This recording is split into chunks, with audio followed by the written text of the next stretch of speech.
নদীবাঁধ ধসে তলিয়ে গেল জেটি, তলিয়ে গেল বেশ কয়েকটি দোকান। ডায়মন্ড হারবারের নূরপুরের ঘটনা।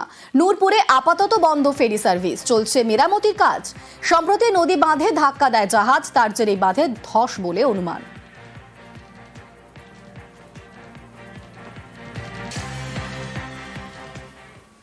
গোসাবায় নদী বাঁধে ধস, প্রায় 200 মিটার নদী বাঁধে ধস। গোসাবায় গোমর নদীর বাঁধে ধস, মেরামতির কাজে সেচ দফতর। পূর্ণিমার কোটালে নদীর জল বেড়ে বিপত্তি, সেচ দফতরের তৎপরতায় রক্ষা।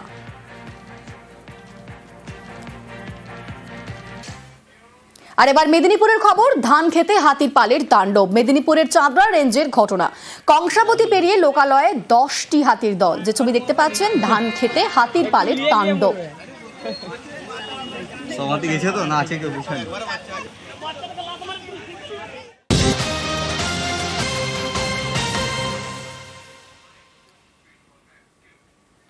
রাঁচির দিকে নজর রাখবো। রাঁচিতে ধৃত আইসিস জঙ্গি।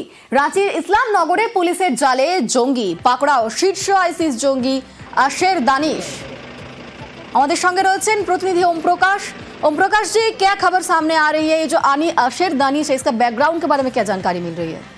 जी, बता दें कि अशर दानिश को लेकर अहम जानकारियां जो है वो दिल्ली स्पेशल सेल को लगी थी और उसके खिलाफ जो एफआईआर है वो दिल्ली में लॉन्च हुई थी। उसके बाद से ही उसकी तलाश जो है वो दिल्ली स्पेशल फोर्स की टीम जो है वो लगातार कर रही थी और उसी सिलसिले में उसकी जानकारी जो है वो झारखंड के राजधानी रांची में होने की जानकारी जो है वो स्पेशल सेल को मिली, जिसके बाद जो सेंट्रल आईबी की टीम है, झारखंड एटीएस है और रांची पुलिस, इन तमाम लोगों के द्वारा टीम के द्वारा जो है वो यहाँ पर दबिश दी गई और अशर दानिश को जो है वो गिरफ्तार किया गया है। फिलहाल उसके पास से कई अहम जानकारियां जो हो मिली हैं, साथ ही डिजिटल गैजेट्स और कई खासतौर से आपत्तिजनक दस्तावेज जो कि देश विरोधी तत्वों से रिलेटेड हैं, उन तमाम चीजों की जानकारी मिली है। तो वहीं आईएसआईएस मॉड्यूल से जुड़े होने की भी पुख्ता साक्ष्य जो है उसके खिलाफ मिले हैं। अब फिलहाल उससे पूछताछ की जा रही है, उसे ट्रांजिट रिमांड पर दिल्ली ले जाया जा सकता है और इसे लेकर उसे कोर्ट में भी पेश किया जाएगा। तो फिलहाल अगर कहा जाए तो इस वक्त जो पूछताछ का सिलसिला है वो जारी है। दानिश जो देश विरोधी गतिविधियों में शामिल था और उससे रिलेटेड जो जानकारियां हैं वो पहले से ही दिल्ली स्पेशल सेल के पास मौजूद थी। डार्क वेब के जरिए वो आतंकी संगठनों से जुड़ा हुआ था, बाहरी देशों के संपर्क में था और कहीं न कहीं देश में एकता और अखंडता को नुकसान पहुंचाने को लेकर वो कार्य कर रहा था और इसे लेकर ही जो उसकी गिरफ्तारी है वो कहा जा सकता है। वहीं अब पूछताछ में उसके अन्य नेक्सस के बारे में जानकारी मिलने की संभावना है। शुक्रिया।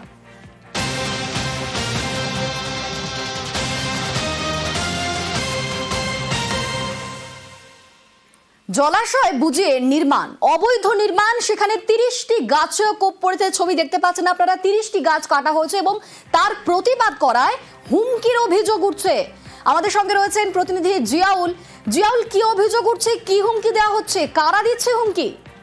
দেখো, দত্তপুকুর 2 নম্বর গ্রাম পঞ্চায়েত 256 নম্বর পাড় এলাকায় সেখানে জলাশয় বুঝিয়ে সেখানে কংক্রিটের জঙ্গল নির্মাণ করা হচ্ছে এবং প্রায় 30টির বেশি গাছ সেখানে কাটা হয়েছে এবং এলাকার মানুষ যারা প্রতিবাদ করেছেন এবং এই নিয়ে যে গন্ডগোল হয়েছে ফলে প্রতিবাদ করায় তাদেরকে যারা এই ঘনিষ্ঠ শাসক দল ঘনিষ্ঠ ব্যবসায়ী তারাই কিন্তু এলাকায় জলাশয় ভরাট করে এবং গাছ কাটা হচ্ছিল এবং তারাই কিন্তু হুমকি দিচ্ছেন, প্রাণনাশের হুমকি দিচ্ছেন। কেন থানায় অভিযোগ দায়ের করা হয়েছে, কেন বিডিওর কাছে অভিযোগ দায়ের করা হয়েছে, এরকম একাধিক অভিযোগ তোলার জন্য কিন্তু হুমকি দেওয়া হচ্ছে। কিন্তু এলাকার মানুষের দাবি একমাত্র জলাশয়, সেই জলাশয় রাতের অন্ধকারে অবৈধভাবে ভরাট করা হচ্ছে। প্রশাসনকে জানিয়েছে, প্রশাসন পরবর্তীকালে বন্ধ করে দিলেও পরবর্তীকালে দেখা যায় সেই প্রশাসনই আবার অনুমতি দিয়েছে, এমনটাই অভিযুক্তদের অভিযোগ। ফলে এ নিয়ে একটা চাঞ্চল্য সৃষ্টি হয়েছে 256 নম্বর বুথে দত্তপুকুর এলাকায়। অনিন্দিতা।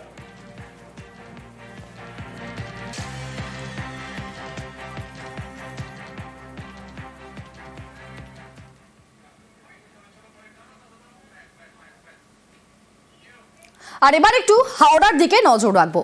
নয়াঞ্জলি বুঝিয়ে বেআইনি নির্মাণ। নিউজ 18 বাংলা আমরা সেই খবর দেখিয়েছিলাম এবং সেই খবরের জেরেই তৎপর বিধায়ক। যে ছবি দেখতে পাচ্ছেন আপনারা, 8ই সেপ্টেম্বর 2025 আমরা খবর দেখিয়েছিলাম এবং তারপর দেখুন আমাদের খবরের জেরেই তৎপর হয়েছেন বিধায়ক। থানায় অভিযোগ দায়ের করেছেন তিনি। সোমবার নয়াঞ্জলিতে ভেঙে পড়ে 3টি নির্মীয়মান বাড়ি। এবং সেখানে অবৈধ নির্মাণের অভিযোগ উঠছে। আমাদের সঙ্গে রয়েছেন প্রতিনিধি দেবাশিস। দেখো, মূলত এই খবর আমরা যখন দেখাই তারপরে কিন্তু তৎপর হয় প্রশাসন, পুলিশ সেখানে পৌঁছেছিল, কিন্তু কোনো লিখিত অভিযোগ না থাকায় পুলিশ কোনো রকম ব্যবস্থা নিতে পারছিল না। এরপরে এই খবর পৌঁছায় জগৎবল্লভপুরের যে বিধায়ক সীতানাথ ঘোষ, তিনি আমাদের খবর সম্প্রচারের বিষয়ে খবরটি দেখে এবং তারপরে তিনি সরাসরি থানায় গিয়ে নিজের প্যাডে লিখিত একটি অভিযোগ দায়ের করা হয় যে এই পুরো বিষয়টি কিন্তু বেআইনি, বলে কড়া ব্যবস্থা নিতে হবে যারা এই ধরনের কাজ করছে। এর পাশাপাশি তিনি বিএলআরও দপ্তর, সেখানেও কিন্তু একটি লিখিত আবেদন জানিয়েছেন এই জমি কার, তার সেই বিষয়ে জানাতে এবং যে বিল্ডিং গুলি আছে সেগুলিকে ভেঙে ফেলার জন্য। সোমবার নয়াঞ্জলিতে ভেঙে পড়ে তিনটি বাড়ি এবং সেখানে অবৈধ নির্মাণ হয়েছে এমনটাই কিন্তু অভিযোগ উঠছে এবং আমরা নিউজ 18 বাংলার সেই খবর দেখিয়েছিলাম, তারপরই তৎপরতা। কি বলছেন বিধায়ক, শুনবো। একটা খবর পাই যে নোনাকুন্ডিতে একটা বিল্ডিং ভেঙে পড়েছে। আমি সঙ্গে সঙ্গে আইসি ডোমজুরকে বলি যে আপনি এর ব্যাপারটা দেখুন, কোনো মানুষ ওর মধ্যে ছিল কিনা, বাড়িটার মালিককে, বেআইনি নাকি এটা আইনিভাবে হয়েছিল। আইসিকে জিজ্ঞেস করলাম যে আপনি তদন্ত করুন, বললেন হ্যাঁ স্যার আমি গেছিলাম, বাড়িটা পড়েছে, এটা সত্যি। আমি অনেক মানুষও আমাকে কমপ্লেন করেছে, কিন্তু মানুষ লিখিতভাবে আমাকে কেউ কমপ্লেন না করতে দেওয়ার জন্য আমি কোনো কারণে আমি এফআইআর করতে পারছি না। তখন আমি বললাম ঠিক আছে, আমি লিখিত কমপ্লেন দিচ্ছি আপনাকে, এবং আমি যে আপনাদের যে চ্যানেলে যে খবরটা বেরিয়েছে সেটাও আমি ওনাকে ভিডিও করে পাঠাই। তা উনি বললেন ঠিক আছে, আমি তদন্ত করে দেখছি এবং তদন্ত করে আইনানুগ নিশ্চিতভাবেই আমি ব্যবস্থা নেব। বেআইনি নির্মাণ যেখানে হবে নিশ্চিতভাবেই আমি বাধা দেব। আরামবাগে বস্তি উচ্ছেদ ঘিরে দ্বন্দ্ব, পুরসভার বর্তমান চেয়ারম্যানের সঙ্গে প্রাক্তনের দ্বন্দ্ব। পুরসভার নির্দেশে 6 নম্বর ওয়ার্ডে উচ্ছেদ পুনর্বাসন না করে উচ্ছেদের প্রতিবাদে স্থানীয়রা। পরিবারগুলির পাশে প্রাক্তন পুর চেয়ারম্যান স্বপন নন্দী। পুরসভার উচ্ছেদ নির্দেশ নিয়ে প্রশ্ন স্বপন নন্দী। সমীর ভান্ডারী একজন নেশায় এখন ভক্তিবাবু হয়ে গেছে, এখানে মদের বার করতে চাইছে। চেয়ারম্যান কিছু আমাদের আরামবাগে গুন্ডা পুষে রেখেছে, সেই গুন্ডারা আজকে এসে এখানে জায়গাটাকে ইল্লিগাল ভাবে ভাঙতে চেয়েছিল। এটা তো পৌরসভার জায়গা নয়, এটা পিডব্লিউডির জায়গা। যারা ভাঙতে এসছে বলেছে, পৌরসভার চেয়ারম্যান বলেছে, এটা কি করে হয় আমি বুঝিনি। এটা তো পিডব্লিউডির জায়গা। ব্যাপারটা নিয়ে দলের কাছে আমরা জানাবো, এগুলো তো কাম্য নয়। আরামবাগে বস্তি উচ্ছেদ ঘিরে দ্বন্দ্ব, উচ্ছেদ হওয়া পরিবারের পাশে প্রাক্তন পুর চেয়ারম্যান। সরকারি জায়গায় শেড তৈরির জন্য উচ্ছেদ জানান চেয়ারম্যান, বারবার নোটিশ দেওয়ারও দাবি পুর চেয়ারম্যানের। যেটুকুনি ভাঙা হয়েছে সেটা হেলিপ্যাডের জায়গা। 6 মাস আগে থেকে ওদের বলা হচ্ছিল যে এখানটা আমাদের ঢোকার মূল পথ, এখান দিয়ে না ঢুকলে আমরা কাজ করতে পারছি না। সেই হিসেবে আমরা পাঠিয়েছিলাম, কিছু লোক বাধা দেয়, আমি ফিরে আসতে বলি। পৌরসভার উন্নয়নের স্বার্থে ওটা মানে আমার ওটা করতেই হবে।